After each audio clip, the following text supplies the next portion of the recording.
3 has the theme, Abel exercised faith that pleases God.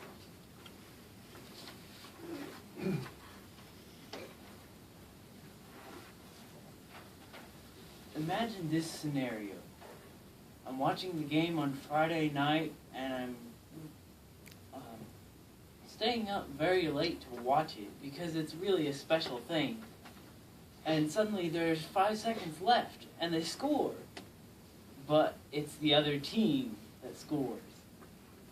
You stay up late, of course, and go to bed agitated, and I can't sleep. And of course, I didn't prepare for service.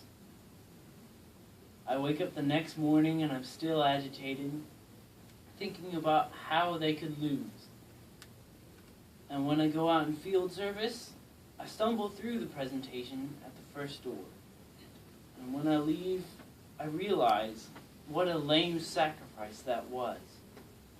Well, did I give Jehovah my best? No, I didn't.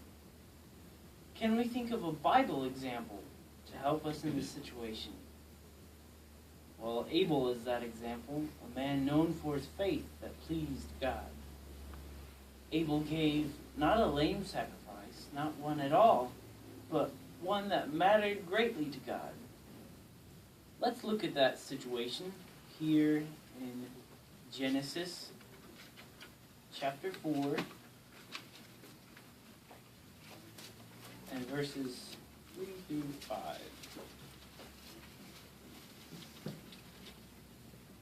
That says, after some time, Cain brought some fruits of the land as an offering to Jehovah.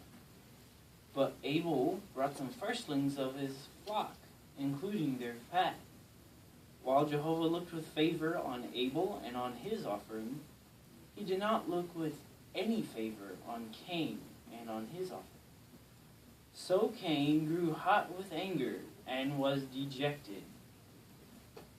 We see here, because of Cain's reaction to Jehovah's counsel on that matter, Cain lacked respect and faith in Jehovah.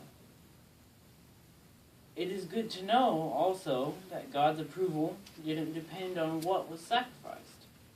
Both Abel and Cain gave of what they had according to their lifestyle.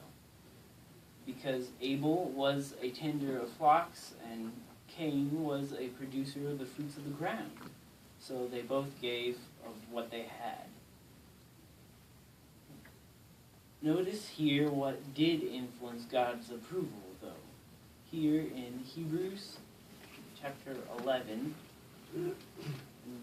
verse 4. Hebrews 11:4, which says, by faith, Abel offered God a sacrifice of greater worth than that of Cain. And through that faith, he received the witness that he was righteous, for God approved his gifts. And although he died, he still speaks through his faith. So we see that Abel's faith was the thing that pleased God very much, whereas Cain was virtually faithless. To have that type of faith, Abel needed to exercise it constantly.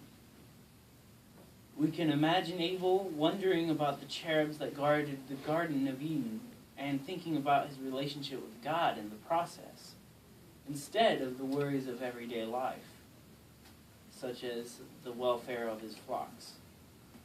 He may have been concerned about who was the seed in Genesis 3:15. Whatever was the reason, though, Abel focused on spiritual things. Here at John 3:16, if you would turn there,